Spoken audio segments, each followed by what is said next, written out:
ክብር የገንዘብ ውጤት አይደለም፣ የመልክም ውጤት አይደለም። ክብርን የምታገኘው ሰዎች ስላንተ ካላቸው አመለካከት ሳይሆን አንተ ለራስህ ከሰጠው የዋጋ ተመን ነው። ዛሬ የምነግርህ ነገር ምናልባትም ላይመችህ ይችላል፣ ነገር ግን ህይወትን ይታደጋል። ዓለም አንተን የምታስተናግድህ ሰው ስለሆንክ ብቻ አይደለም፣ ራስህን የምትቀርብበት ክብደትን አይታ ነው እንጂ። ራሳቸውን ባረከሱት ምላስ፣ ራሳቸውን ባረከሱት አቋምና ራሳቸውን ባረከሱት ባህሪ ውስጥ ሆነው ክብርን የሚናፍቁ በሚሊዮን የሚቆጠሩ ሰዎች አሉ።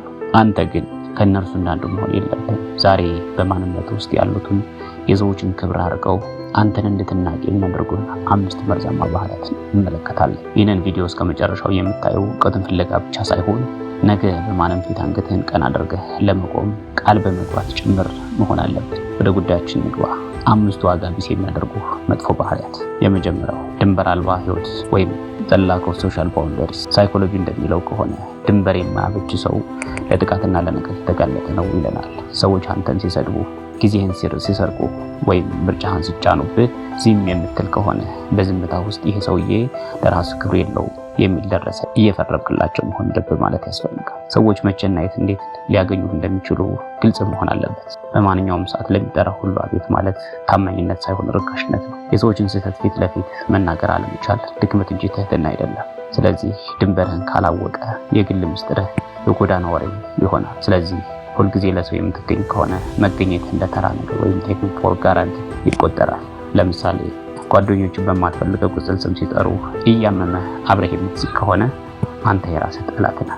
የምር አንተ የራስህ ጠላት ነህ። ይህ ስም አይመቸኝም በስሜ ጥሩኝ ብለህ መቆም ስትጀምር ግን ክብርህ ይመለሳል። ሁለተኛውና ወሳኙ ነጥብ ሁለንተናዊ ሽባይነት ወይም ክሮኒክ ፒፕል ፕሌዚንግ ይባላል። በሳይንሷ ኮንፍሊክት አቮይዳንስ ይባላል። ሰዎችን ላለማስቀየም የምታደርገው ጥረት አንተን ማስቀየም መንገድ ይሆናል። ሁሉም ሰው እንዲወድህ የምትጠር ከሆነ ማንም አያከብረህ። እሺ የሚለው ቃልህ ዋጋ የሚኖረው አይ ማለት ስትችል ብቻ መሆኑን ልብ በል። የራስህን እቅድ ሰርዘህ የሰዎችን ፍላጎት የምታስቀድም ከሆነ ለሰዎች ሁለተኛ ደረጃ ነህ። ሰዎች አንተን ለማስደሰት ጥረት ማድረጋቸውን ያቆማሉ።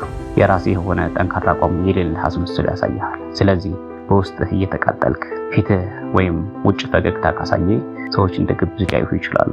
ለምሳሌ አንድ ጓደኛ ብድር ሳይመልስልህ ሌላ ብድር ሲጠይቅህ መጨነቅህን ደብቀህ እሺ የምትል ከሆነ ያ ሰው አንተን ማክበሩን አቁሞ እንደ ኤቲኤም ማሽን ማየት ይጀምራል ማለት ነው። ሶስተኛውና ወሳኙ ነጥብ ከመጠን በላይ ማብራራትና ራስን ዝቅ ማድረግ። ሰዎች ስለ ራሳቸው ብዙ ማብራሪያ ሲሰጡ የራስ መተማመን ማነስ እንዳለባቸው ያረጋግጣሉ። ይቅርታ እኔ እኮ እንዲህ ነኝ ወይም እኔ ብዙም አላውቅም የሚሉ ንግግሮችን የሰዎችን አእምሮ አንተን እንዲንቁ ያደርጋቸዋል ወይም ያዘጋጃቸዋል። ክብር የሚመጣው ከዝምታና ከክብደት ነው። ራስን በሰዎች ፊት የምታቀለል ከሆነ ሰዎች እሱ ራሱ አውቆታል ብለው ድምዳሜ ላይ ይደርሳሉ። ስህተትህን ለሁሉም ማውራት ድክመትህን ማጋለጥ ነው። በራስህ ላይ የምታደርገው ቀልድ ገደብ ካለፈ ንቀትን ያመጣል። አንተ ሰዎች ስለ አንተ ለራስህ የሰጠውን መለኪያ ተጠቅሞ ነው የሚለቁ። ለምሳሌ ወደ አንድ ስብሰባ ዘገይተህ ስትመጣ ሺህ ማብራሪያ ከመስጠት ይልቅ ስለጠበቃችሁኝ አመሰግናለሁ ብለህ መቀመጥ ክብርህን ይጠብቃል። ማብራሪያ ጥፋተኝነትን ያጎላል። አራተኛው በስሜትና በሀሳብ ተገዥ መሆን ወይም ኢሞሽናል ሪአክቲቪቲ የምንለው ነው። ለማንኛውም ትንሽ ትንኮሳ ወዲያውኑ የምትቆጣ፣ የምትጮህ ወይም የምታለቅስ ከሆነ ሰዎች አንተን መቆጣጠር እንደሚችሉ ያውቃሉ። ስሜትን መቆጣጠር የማይችል ሰው ሌሎችን ማውራት፣ ዝምታ ከጩኸት በላይ ይረታል። ሰዎች ስሜትን እንዲጫወቱበት በራት። በንዴት የምትናገራቸው ቃላት የአንተን ማንነት ደረጃ ያሳያሉ። በትዕግስቱ ትልቅ ግርማ ሞገስ አለ። ስለዚህ ሁልጊዜ የምታማርር ከሆነ ተሰሚነት ታጣለህ። ለምሳሌ አንድ ሰው ቢሰድብህ አጸፋውን በስድብ ከመለስ አንተ ከሰደብከው ሰው እኩል ሆንክ ማለት ነው። ነገር ግን ትኩር ብለህ እያየ ዝም ካልከው ግርማ ሞገስ እንዲቀጠቀጥ ያደርገዋል ይባላል። አምስተኛውና የመጨረሻው ነጥብ ዓላማ ቢስነትና ጥገኝነት። ማህበራዊ ሳይንስ እንደሚለው ከሆነ የራሱ ግብና ራዕይ ያለው ሰው በተፈጥሮ ይከበራል ይለናል። ውሳኔ በሰው የሚወሰንና ጊዜህን የምትገድል ከሆነ ግን ማንም ቦታ አይሰጥህም። ስራ ፈትነት የንቀት ምንጭ ነው። በገንዘቡ ሆነ በሀሳብ ጥገኛ መሆን ነፃነትን ያሳጣል። ሰዎች የሚያከብሩት የሚንቀሳቀስና የሚለወጥ ነገር ነው ይባላል። ስለዚህ ለራስህ ህይወት ዋጋ ካልሰጠህ ለሌሎች ህይወት ትርፍ አንጀት ትሆናለህ።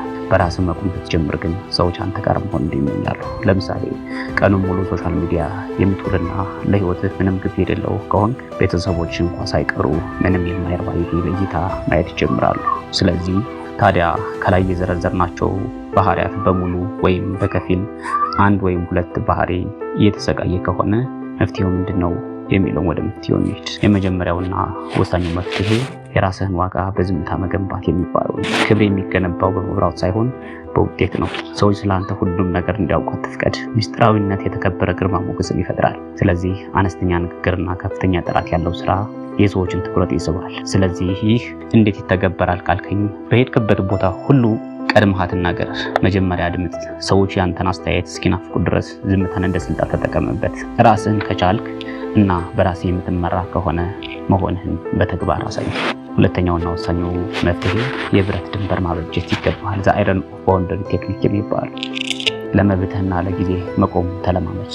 አይ ማለት መጥፎነት ሳይሆን የራስ ማንነት የመጠበቅ ጥበብ መሆኑን ልብ በል። ሰዎች ያንተን አይ ሲሰሙ መጀመሪያ ሊደነግጡ ይችላሉ፣ ነገር ግን ከጊዜ በኋላ ያንተን መርህ ማክበር ይጀምራሉ። ታዲያ ይህ እንዴት ይተገበራል ካልከኝ፣ ሰዎች ያንተን ጊዜ ሲጋፉ ወይም በማይመች ሁኔታ ሲያዙ በለሰለሰ ግን በማያወላዳ ድምፅ አሁን አልችልም ወይም ይህ ድርጊት አይመችኝም ማለትን ልመድ። ድንበርህን የምታስከብረው አንተ ካከበርከው ብቻ ስለሆነ። የመጨረሻው መፍትሄ በራስህ ማንነት ላይ ኢንቨስት አድርግ። አንተ ለራስህ የምትሰጠው እንክብካቤ ዓለም ለአንተ የምትሰጠውን ዋጋ ይወስነዋል። ስለዚህ እውቀትህን፣ ብቃትህን፣ አለባበስህና የገንዘብ አቅምህን ለማሳደግ በየቀኑ ስራ። ራስህን እንደ ውድ ዕቃ ተንከባከብ። ይህም እንዴት ይተገበራል ካልከኝ፣ ታዲያ በየቀኑ አዲስ እውቀት ቅሰም። ስፖርት በመስራት ሰውነትህን ጠብቅና ሁልጊዜ ንጹህና የተከበረ አለባበስ ይኑርህ። አንተ ጠንካራና ውድ ስትሆን ንቀት በራሱ ይሸሻል። ራስህን እንደ ንጉስ ወይም እንደ ንግስት ካላየ ዓለም እንደ ንጉስ ትጠቀምብሃለች። በመጨረሻ ይህንን እወቅ። መከበር ማለት ሰዎች እንዲሰግዱልህ ማድረግ አይደለም። መከበር ማለት ራስህን በሰዎች ፊት አሳልፈህ አለመስጠት ማለት ነው። የሰው ልጅ ክብር ልክ እንደ መስታወት ነው። አንዴ ካረከስከውና ከሰበርከው መልሶ ለመጠገን ዓመታትን ይፈጃል። ዛሬ የነገርኩህ 5 ባህሪያት እንደ መርዝ ተመልከታቸው። ራስህን መናቅ ስታቆም ዓለም አንተን መናቅ ትፈራለች። ስለዚህ ስኬት የሚጀምረው በኪስ ውስጥ ካለው ገንዘብ ሳይሆን በልብህ ውስጥ ካለው ለራስህ የምትሰጠው ግምት ነው ይባላል። ስለዚህ ለራስህ ውድ ሁን። ያኔ ውድ ሰዎች ሁሉ ወደ አንተ ይመጣሉ። የተከበረ ማንነት ዛሬውኑ መገንባት ጀምር። ነገ አይደለም ዛሬ፣ ምክንያቱም አንተ ለዚህ ክብር ትመጥናለህና። ሰላም ለሁላችሁ።